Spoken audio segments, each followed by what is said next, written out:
Voltamos com o Jogo do Poder, hoje contando com a participação da jornalista Alessandra Horto, do jornal Dia, e recebendo o secretário-chefe da Casa Civil, Pedro Paulo Carvalho. Pedro Paulo, além, obviamente, dos projetos de mobilidade urbana, BRTs, enfim, que a Prefeitura está implementando, há outros projetos, e um deles eu acho que é muito importante, porque primeiro, ele mostra essa participação, esse azeitamento, esse afinamento entre a Prefeitura e o Governo do Estado, ou seja, em benefício da população. Ele se dá nas áreas pacificadas pelas UPPs. A Prefeitura entra uma invasão de ordem, uma invasão de cidadania, com vários serviços nas áreas que foram pacificadas. Eu queria que você falasse um pouco para a gente sobre isso. Quer dizer, na realidade, há o projeto Morar Carioca, enfim, há vários projetos que são desenvolvidos nas áreas pacificadas. Isso tem o lado concreto dos resultados do projeto, mas isso tem essa outra leitura que mostra como a população ganha com esse afinamento entre os poderes públicos.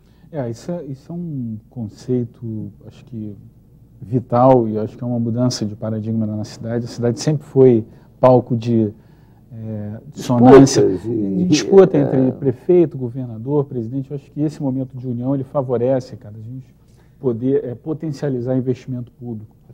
E outro dia eu teve uma crítica no jornal dizendo que que a Prefeitura estaria equivocadamente investindo, ajudando ao governo do Estado a pagar bônus para os policiais que estão em áreas pacificadas. Eu respondi o seguinte: nós vamos aumentar o valor de todo, sempre que o governador nos solicitar, o prefeito, nós vamos estar à disposição para aumentar essa bonificação, para nós estarmos investindo ainda mais. Essa convergência de política pública é fundamental. É fundamental. Né? Pergunte aos nossos amigos que estão em casa se eles querem saber se quem paga mais o salário do policial, se é o governo do Estado ou se é a Prefeitura. É a mesma coisa que o mosquito da dengue.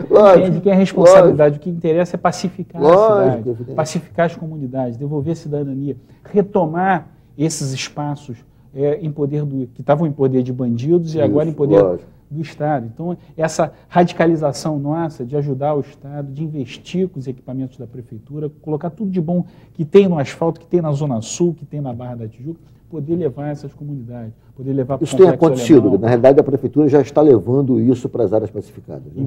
Investindo em infraestrutura, como os projetos Morar Carioca, investindo em saúde, colocando clínicas da família, atendendo 100% da população com atenção básica, investindo em educação, investindo com serviços do cotidiano, com o URB, aumentando o efetivo, utilizando mais equipamentos nessas comunidades. Eu acho que isso é uma função que o prefeito tem sido insistente para todos os secretários, para que a gente não meça esforços para disponibilizar serviços públicos nessas áreas pacificadas. Secretário, a execução desses projetos está ligada diretamente ao desempenho do servidor, desde aquele que vai para a rua ao que trabalha na logística dentro da sala.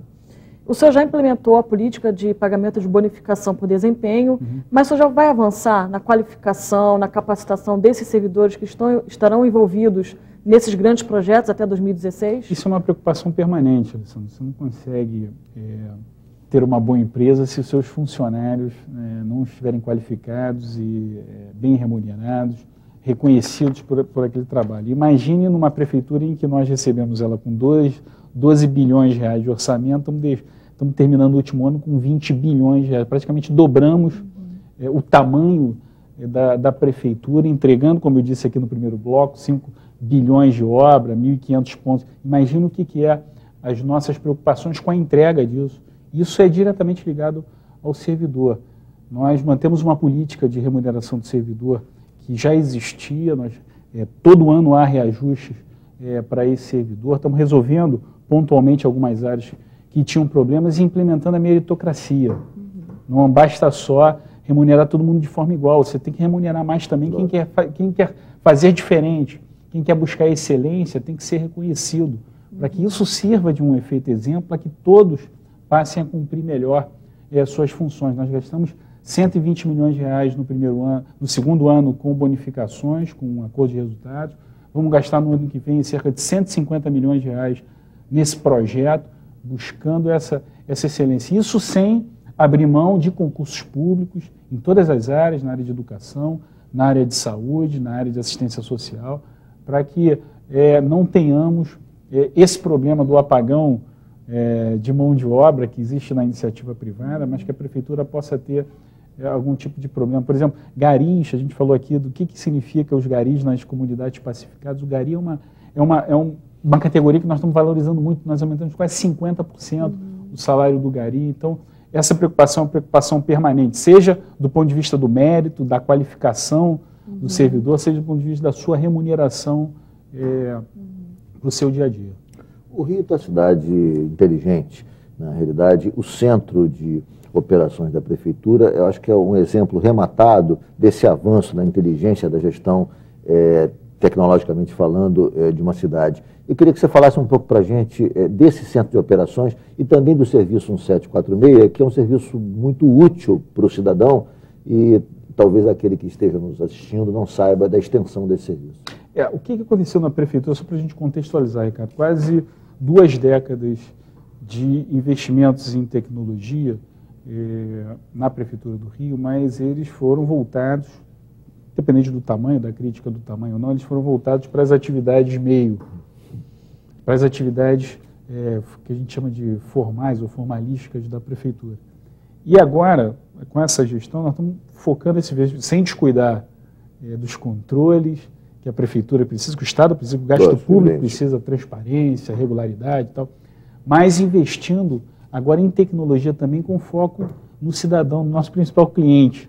Então, desses investimentos, dessa mudança de lógica, o que significa? Investimentos como centro de operações, que é fortemente voltado para os serviços públicos, 30 órgãos concentrados ali, com a cidade quase toda mapeada, saímos de 100 câmeras para quase 500 câmeras agora disponíveis no centro de operações, e outros investimentos como, por exemplo, 1746, que é uma central única, que não é só uma central de telefone. Hoje você consegue, a prefeitura consegue ouvir o cidadão por telefone, por smartphone, pela internet, pelo site, por diversas formas para poder reclamar. Que tipo de serviço, assim, em síntese, o cidadão pode ter através do 746? Hoje nós concentramos cerca de 70% dos serviços da prefeitura nessa central.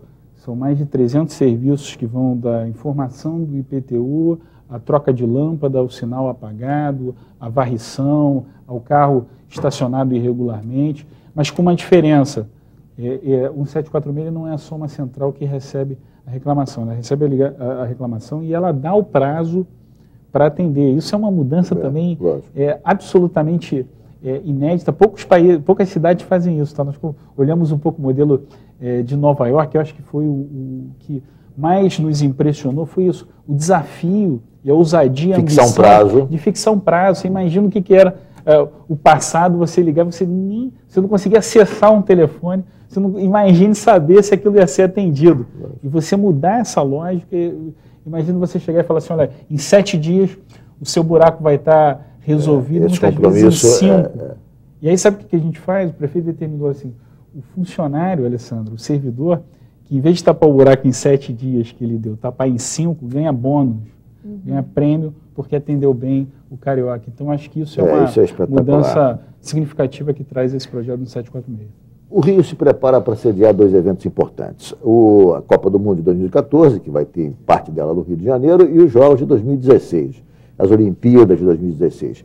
Tornou-se voz corrente, Pedro Paulo, a tese de que o Brasil está se preparando muito lentamente, as obras não estão andando a contento. Inclusive, o presidente da FIFA fez uma crítica ao Brasil, não especificamente ao Rio de Janeiro, nesse sentido. Eu te pergunto, no que se refere ao Rio de Janeiro, a cidade do Rio de Janeiro, está tudo caminhando dentro do prazo, dentro do cronograma? Não haverá sobressalto? Não há o menor risco de haver sobressalto, Ricardo. Eu diria até que os compromissos da Prefeitura e do Governo do Estado estão absolutamente em dia, ao contrário, estão adiantados. A gente precisa separar um pouco essa discussão. Uma coisa é a Copa do Mundo, 2014, são várias as cidades sede, tem investimentos basicamente em estádios, em alguma coisa na cidade, e o que é a Olimpíada, que é radical, é concentrado na cidade, os investimentos são aqui, é um volume de investimento muito maior do que a Copa do Mundo. E aí, se você me perguntou se nós estamos em dia, nós estamos adiantados. Há cerca de 3 semanas atrás, nós entregamos o primeiro equipamento público para as Olimpíadas, que é o Parque dos Atletas, em frente onde será a Vila dos Atletas. E já entregamos esse ano onde vai ser o Rock in Rio, já é um equipamento das Olimpíadas 5 anos antes. Esse ano, a meta da Prefeitura, do prefeito Eduardo Paes, que colocou para todos os secretários, é o seguinte: terminar esse ano de 2011, nenhuma obra que dure mais do que 3 anos, ela não esteja lançada e iniciada nesse ano. E será assim, nós já estamos com os BRT já avançados, mas, por exemplo, Transolímpica, que é um BRT importante, por exemplo, vamos lançar a licitação ainda nesse segundo semestre, para ela já que se inicie a obra nesse segundo semestre. Vai ligar a Barra ao Galeão, é isso? Vai ligar a Barra a Deodoro 2 cluster das Olimpíadas. Mas se continuar nesse ritmo, você acredita que entrega antes mesmo de que os investimentos públicos, que são responsabilidade da Prefeitura, e acredito que o Governo do Estado está na mesma sintonia, serão entregues dentro do prazo sem qualquer tipo de problema. Vou fazer um rápido intervalo, o Jogo do Poder volta em 1 minuto, hoje recebendo o secretário Pedro Paulo Carvalho, chefe da Casa Civil da Prefeitura do Rio de Janeiro.